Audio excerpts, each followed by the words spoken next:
Olá, bom dia, boa tarde, boa noite! Sejam todos bem-vindos ao Pod Psique, um podcast que fala sobre psicanálise de forma descomplicada.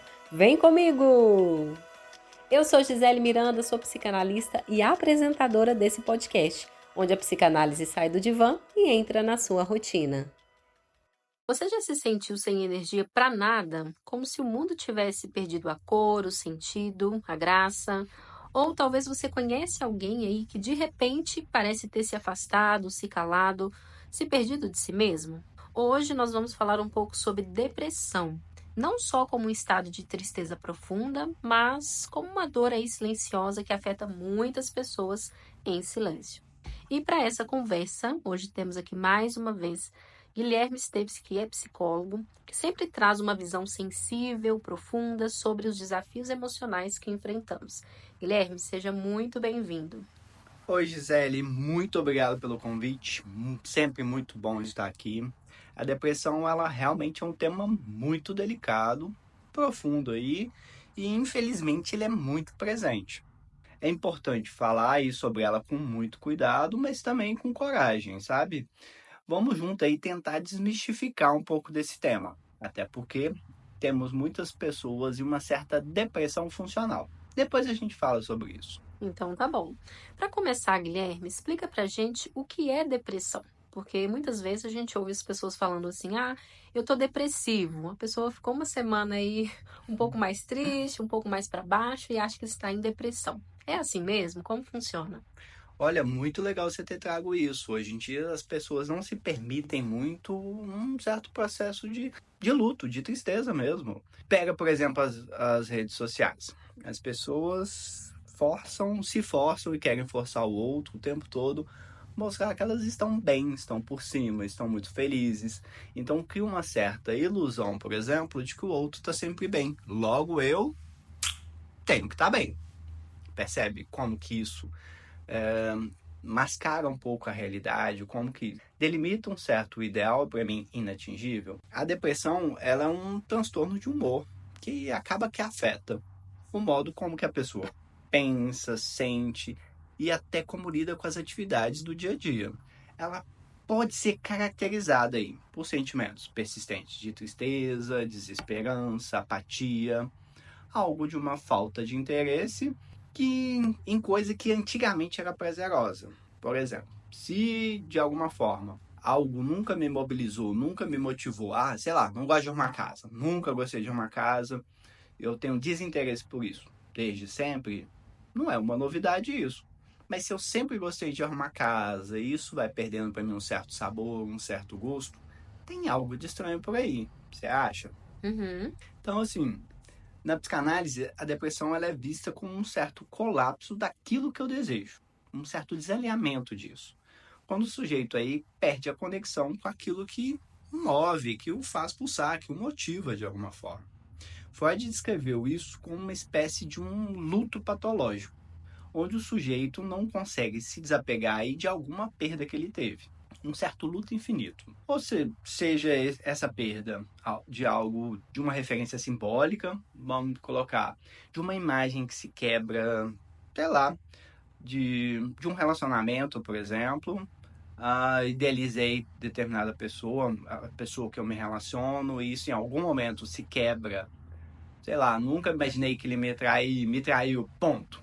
A partir desse momento tem algo de uma quebra, de uma referência simbólica que eu tenho, de uma certa simbólica imaginária, ou seja, ela concreta, por exemplo, a morte de uma pessoa, a perda de um emprego. Isso provoca aí um realinhamento, preciso passar por um processo de luto e elaborar esse luto para reinvestir minha energia, mas depois a gente fala disso.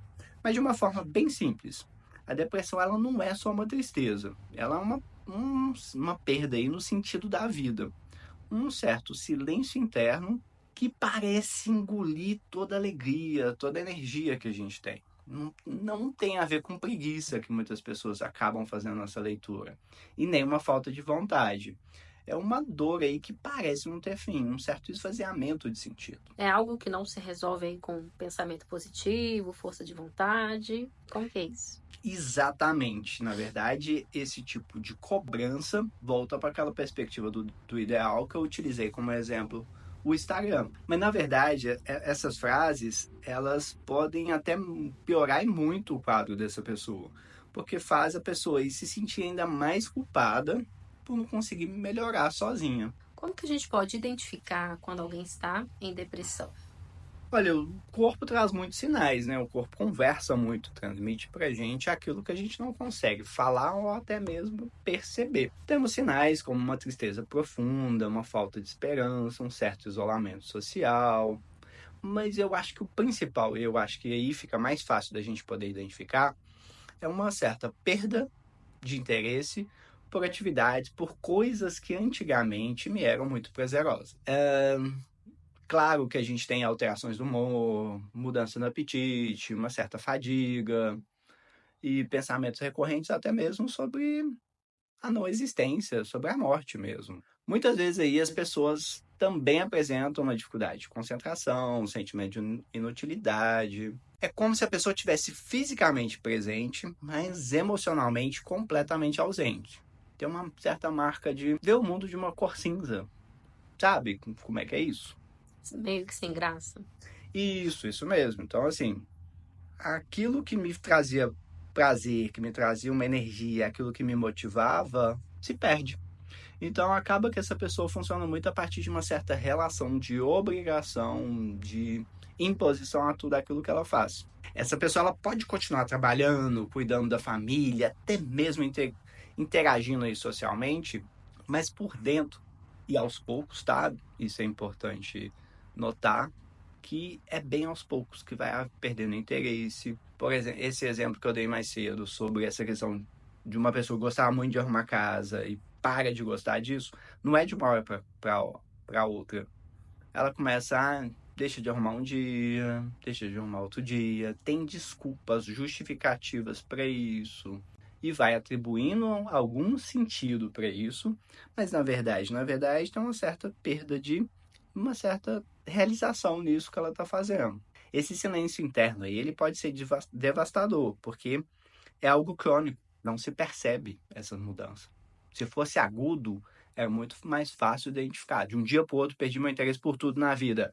Opa, peraí. Seria um Deixa. sinal muito óbvio, né? Isso, então, como a depressão ela vem de uma forma muito sutil, é muito mais difícil da pessoa identificar e até mesmo de querer se tratar. Você falou que a pessoa aí, em alguns casos, né? Algumas pessoas elas continuam trabalhando, cuidando da família. Então a pessoa pode parecer normal por fora, mas está sofrendo por dentro. Sim, a pessoa pode ser extremamente, por exemplo, nós temos um hábito mais social de ver a depressão como aquela pessoa que não produz, que não trabalha, enfim, uma pessoa extremamente reclusa. Não, a depressão pode estar numa pessoa extremamente produtiva, por exemplo, mas que não vê tanto sentido naquilo que faz. Imagina, a gente passa a maior parte do dia trabalhando, a maior parte do nosso dia útil, né? Das horas acordados que a gente passa trabalhando. Se eu não me identifico com esse trabalho, se eu não tenho se eu perco uma realização que eu tinha nesse meu trabalho, mas continuo trabalhando, claro, porque tenho que pagar as contas ou tenho uma necessidade de me sentir útil, algo nesse sentido, eu vou continuar produtivo, vou continuar produzindo em quantidade, vamos colocar assim, mas sem uma realização, sem meus afetos estarem vinculados ali naquele lugar. E é isso que torna a depressão muito mais perigosa, porque ela passa despercebida até que o quadro fica insustentável, que com o tempo essa pessoa muito produtiva, cada vez mais ela vai se esvaziando de sentido, até que perde todo o sentido, o trabalho, a vida de uma forma geral. Guilherme, tem muita gente que ainda acredita que depressão é frescura, é coisa da sua cabeça, né? É falta de Deus. Como lidar com isso?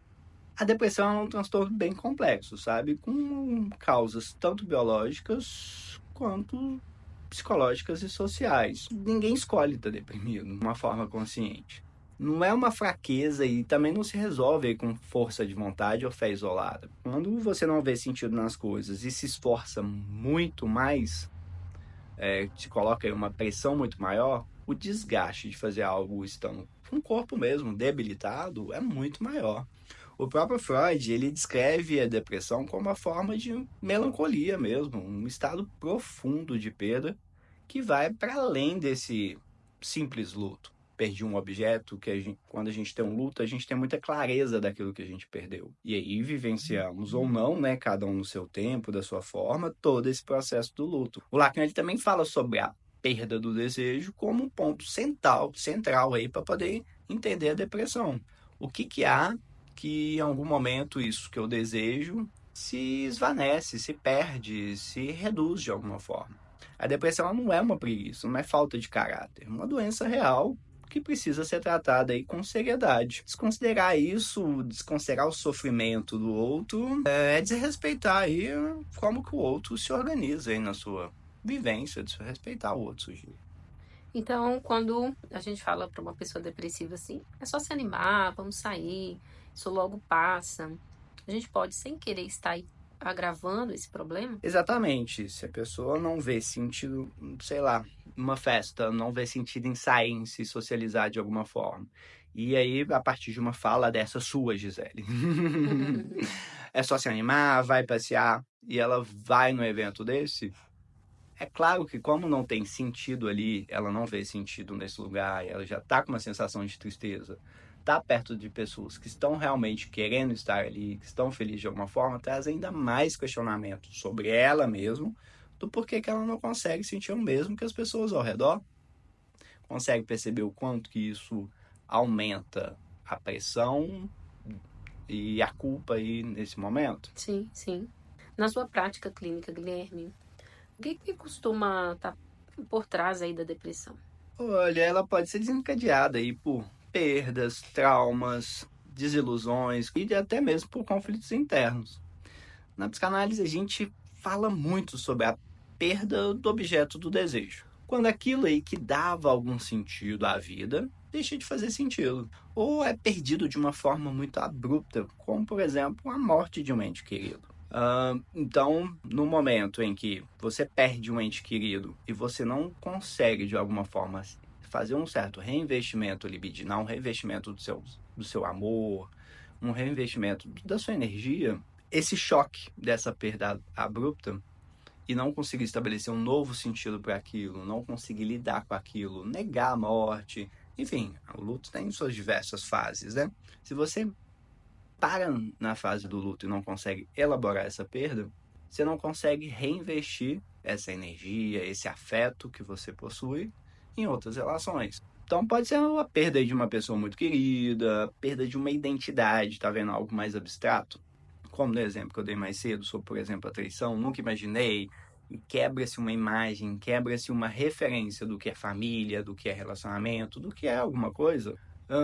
Isso pode fazer que a pessoa perca um sentido mesmo da vida.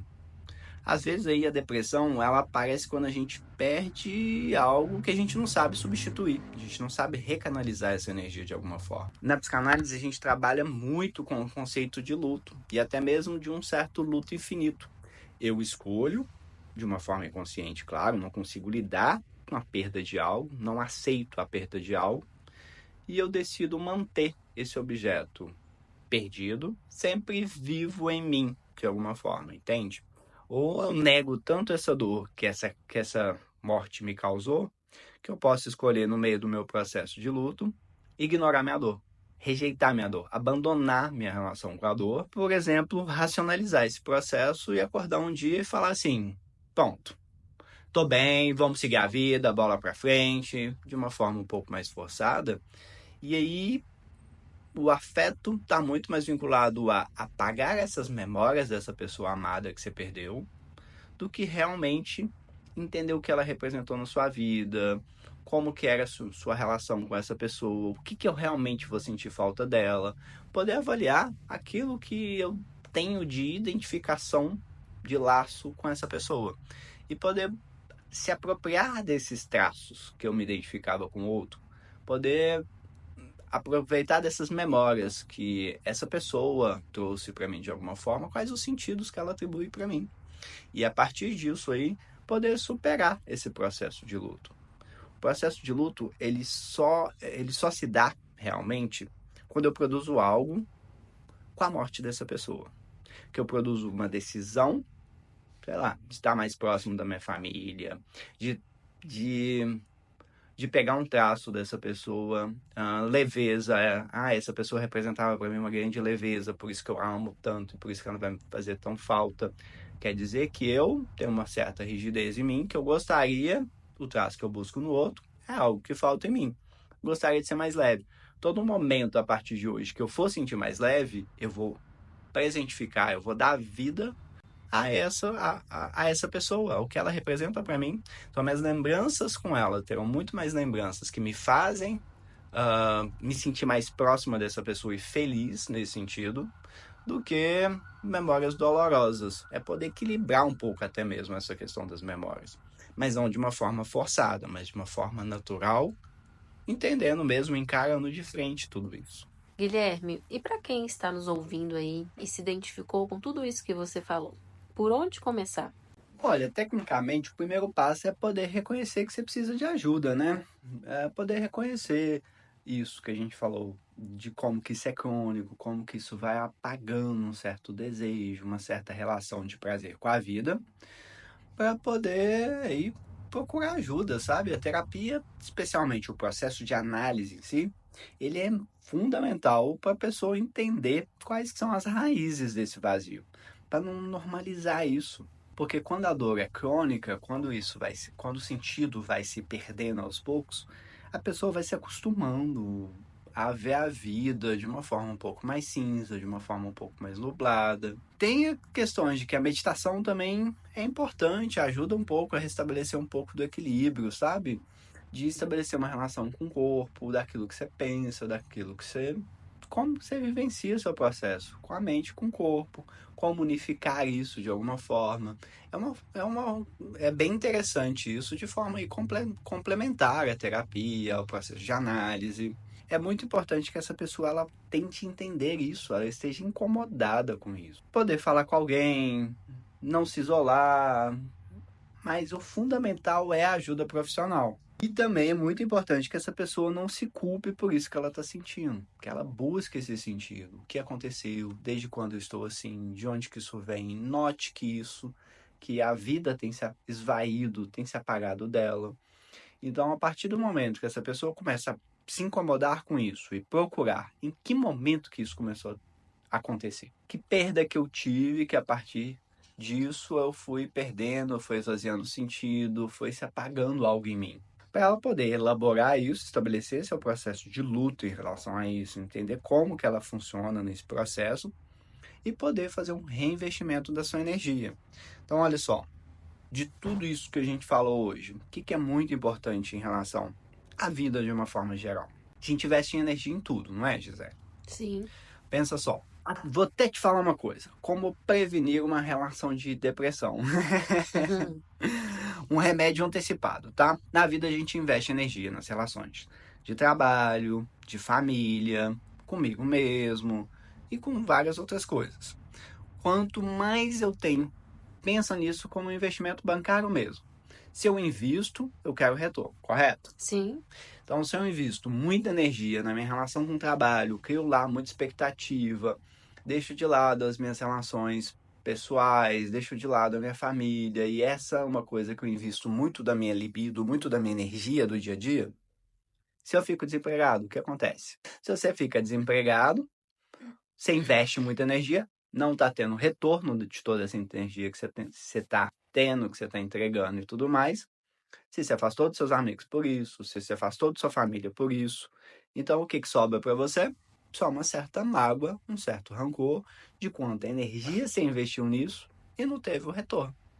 Então, até você se reorganizar na sua vida, de distribuir aí seus afetos, a sua energia, isso passa aí por um processo de luto. A perda de um trabalho, de todo o ideal que você constrói, de toda a energia que você investiu ali, é um luto.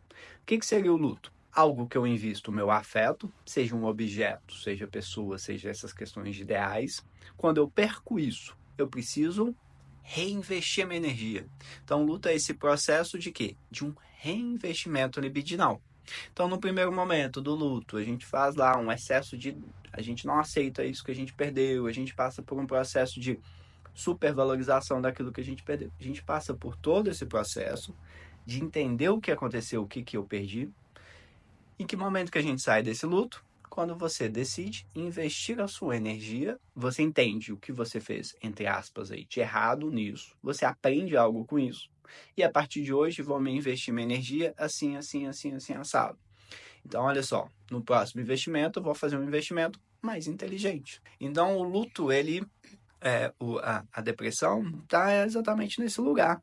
De quando eu invisto muito meu objeto em uma coisa e eu não consigo reinvestir. Eu não consigo atravessar esse processo de reconhecer o que essa coisa representava para mim, como que eu funcionava a partir dela e estabelecer um novo sentido para isso. Então, a forma que a gente tem de prevenir, aí eu falei o segredo aí, né?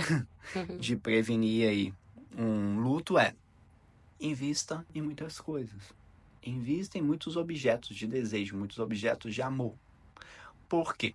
Quando você tem um bom investimento, um investimento equilibrado entre suas relações profissionais, suas relações familiares, suas relações de amizade e tudo mais, se você perde você não perde esse sentido da vida. Imagina só que o seu sentido da vida é o trabalho. Perdeu o seu trabalho, perdeu o sentido da vida, acabou. Por quê? Porque toda a sua energia, todo o seu investimento de tempo, de afeto, tudo, de expectativa, está ligado única e exclusivamente a isso. A depressão é isso. E para quem convive com alguém em depressão? É muito importante estar presente. Poder oferecer uma escuta sem ficar julgando essa pessoa, sem estabelecer essas frases prontas, por exemplo. Olha, no momento que uma pessoa perde um ente querido, por exemplo, a última coisa que ela quer escutar é força, tá tudo bem. Palavras, esse tipo de palavra de afirmação. Ela quer ser ouvida, ela quer se sentir acolhida e não cobrada de ficar bem rápido demais, de que... E é uma reação muito comum das pessoas quererem abafar esse sofrimento do outro. Não tá tão ruim assim. Ao invés de querer entender realmente o que esse objeto perdido, seja a morte, seja qualquer objeto perdido, representa para essa pessoa. Perdi um emprego. Não tem... Se você chega em mim, olha, eu perdi um emprego. Se você não entende o que esse emprego representa para mim, o quanto de energia, de libido, de vida que eu depositei nisso, e você me fala, vai ficar tudo bem, você vai arrumar outro, olha só, você está negando a possibilidade tanto de você entender o que o trabalho representa para mim, quanto também você está negando a mim o direito e essa possibilidade de entender, caramba, realmente, sabe? Falando aqui, eu percebo que eu invisto no meu trabalho muito mais do que eu deveria existir. Cara, eu preciso investir mais na minha família, nas minhas amizades, em outras coisas. Tá vendo que interessante? Quando a gente consegue oferecer esse tipo de escuta, mesmo que seja na amizade, e por mais que não seja terapia, é terapêutico. Então isso pode produzir efeitos de proporcionar aí a pessoa vivenciar esse luto de forma adequada. Guilherme, muito obrigada por essa conversa profunda, tão necessária. Se você pudesse deixar aí uma mensagem final para quem carrega a depressão em silêncio, qual seria? Localize a causa disso. Localize aonde eu tenho investido a minha energia, meus afetos, meu tempo e de que forma que isso tem sido vivenciado. Se esse episódio te tocou, compartilhe com alguém aí que também precisa dessa escuta. Segue o Pod Psique nas plataformas e vocês nos encontram lá no Instagram, @pod.psique. Guilherme, muito obrigada pela sua participação. Eu que agradeço pelo convite. Foi um prazer estar aqui com vocês. Até o nosso próximo episódio.